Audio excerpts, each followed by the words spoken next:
Moms kitchen ল্যাবে সবাইকে স্বাগত। আজ আপনাদের সাথে শেয়ার করব ওল পাতার বড়ার রেসিপি। এর জন্য প্রথমে ওলের ডাটা থেকে পাতাগুলোকে আলাদা করে নিতে হবে। ওল পাতার বড়াতে শুধুমাত্র পাতাই লাগে, ডাটার কোনো প্রয়োজন নেই। সব পাতাগুলো ছাড়ানো হয়ে গেলে একটা বাটির মধ্যে 4 চামচ বেসন, 2 চামচ চালের গুঁড়ো, লঙ্কার গুঁড়ো, খাবার সোডা, গরম মশলার গুঁড়ো, গোলমরিচ গুঁড়ো, লবণ, হলুদ, আদা বাটা, রসুন বাটা, সামান্য চিনি আর অল্প জল দিয়ে একটা মিডিয়াম ঘনত্বের ব্যাটার বানিয়ে নিতে হবে। এরপর খুব ভালোভাবে ফেটিয়ে নিতে হবে।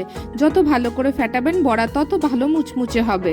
এরপর ওল পাতাগুলো এই ব্যাটারের মধ্যে দিয়ে খুব ভালোভাবে মাখিয়ে নিতে হবে। এরপর 3-4টে করে পাতা একসাথে নিয়ে একটা বাঞ্চ তৈরি করতে হবে। তারপর গরম তেলে একে একে ছেড়ে দিতে হবে। উল্টে পাল্টে ভালো করে ভেজে নিতে হবে। প্রথমে 50% ভাজা করে একটা প্লেটে তুলে নিতে হবে। খুব ভালোভাবে ঠান্ডা হলে আবার গরম তেলে ওই বড়াগুলোই ছেড়ে দিতে হবে। দুবার ভাজলে বড়াগুলো ভীষণ মুচমুচে হবে আর অনেকক্ষণ মুচমুচে থাকবে। গরম গরম বড়া ভেজে গরম ভাতের সাথে প্রথম পাতে পরিবেশন করুন। আজকের মতন টাটা, দেখা হচ্ছে নতুন কোনো শর্টসে।